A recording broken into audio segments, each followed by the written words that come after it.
আসসালামু আলাইকুম viewers. Hopefully সবাই অনেক ভালো আছেন। আজ আমি দেখাবো মজাদার ও মুখরোচক বাসায় তৈরি ডাল পুরি। ডাল পুরিতে কী কী লাগছে চলুন দেখে আসি। 2 কাপ মসুরের ডাল, পেঁয়াজ 2টি কুচি করে কাটা, রসুন 1টি কুচি করে কাটা, গরম মশলা হাফ চা চামচ, হলুদ গুঁড়া 1 চা চামচ, মরিচ গুঁড়া 1 চা চামচ, জিরার গুঁড়া হাফ চা চামচ, লবণ স্বাদমতো এবং কাঁচামরিচ 2-3টি কুচি করে কাটা।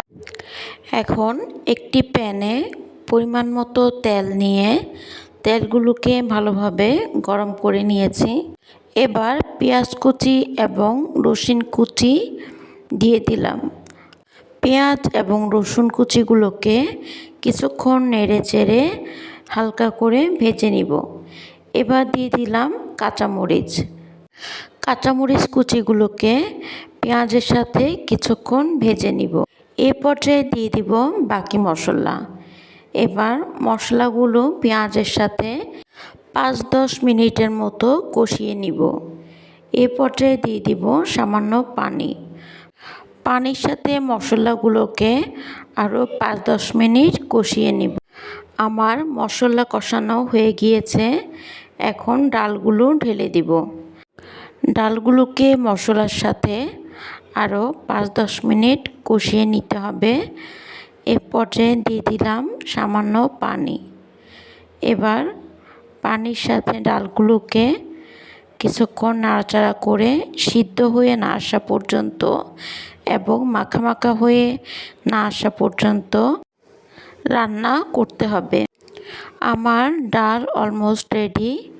এখন আমি পুরির জন্য 2 কাপ ময়দা নিয়েছি, সাথে স্বাদমতো লবণ এবং 3 টেবিল চামচ সয়াবিন তেল। এবার তেল এবং লবণ ময়দার সাথে বেশ কিছুক্ষণ ভালোভাবে মাখিয়ে নিতে হবে।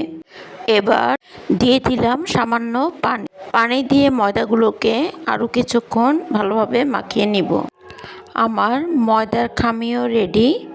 এখন আমি গোল গোল করে পুরির জন্য ময়দাগুলোকে তৈরি করব। এবার প্রতিটি ময়দার খামিকে রুটির মতো করে বেলে নিব এবং তার ভিতরে ডালগুলোকে দিয়ে আবার বেলে নিব। এভাবে করে প্রতিটি খামিকে একইভাবে বেলে নিতে হবে।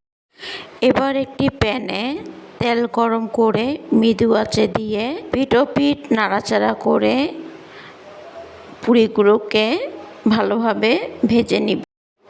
পুরিগুলো লাল লাল হয়ে না আসা পর্যন্ত ভালোভাবে ভেজে নিতে হবে।